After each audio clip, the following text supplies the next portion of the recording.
They mocked our age gap. Until she saved me. The rain poured heavily over downtown Chicago as Ethan Cole stood outside the glowing glass building of Bennett and Rowe Enterprises. His black coat clung to his shoulders, soaked from the storm, while he stared nervously at the towering skyscraper before him. At 26 years old, Ethan had spent most of his life struggling to survive. After losing his father at 16, he worked endless part-time jobs while finishing college. Life had never been kind to him. But today was different. Today was his first day working for one of the most powerful companies in the city. He tightened his grip on the folder in his hand and walked inside. The lobby looked like something from another world: white marble floors, golden lights, expensive suits, and people who looked like they had never worried about money for a single day. Ethan instantly felt out of place. The receptionist smiled politely. "You must be Mr. Cole." He nodded.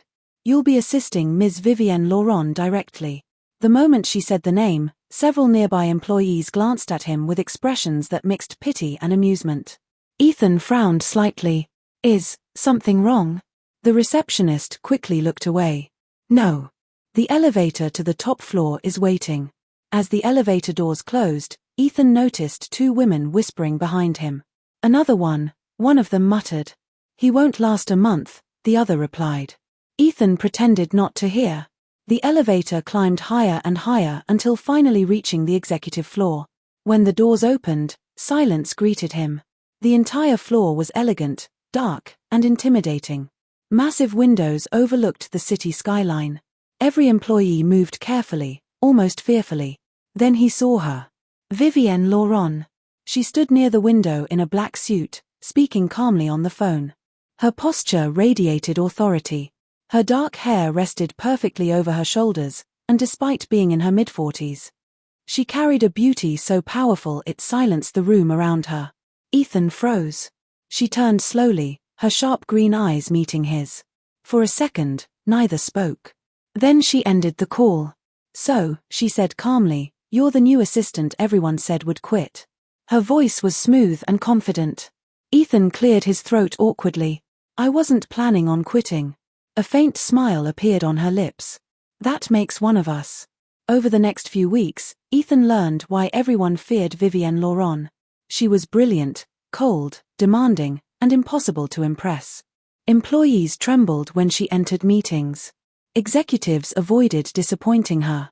Competitors called her ruthless. But Ethan noticed something else. Behind her cold exterior was exhaustion. She stayed at work long after midnight. She rarely smiled. Sometimes he caught her staring silently out the window like someone carrying years of pain. One night, after finishing reports together, Ethan finally asked carefully, "Do you ever go home?" Vivienne didn't look up from her laptop. "Home is overrated." "That sounds lonely." Her fingers paused briefly. Loneliness becomes comfortable after enough years. For the first time, Ethan saw sadness hidden behind her eyes. And somehow, that moment changed everything. Days turned into months. Ethan became the only employee who wasn't terrified of her.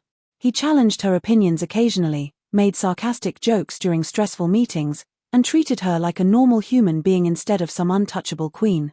To everyone's shock, Vivienne slowly began changing around him. She smiled more. She laughed sometimes. She even started leaving the office before midnight. The rumors began almost immediately. "She's obsessed with him. He's obviously using her for money. She's old enough to be his mother." Every whisper grew louder each week. At first Ethan ignored them.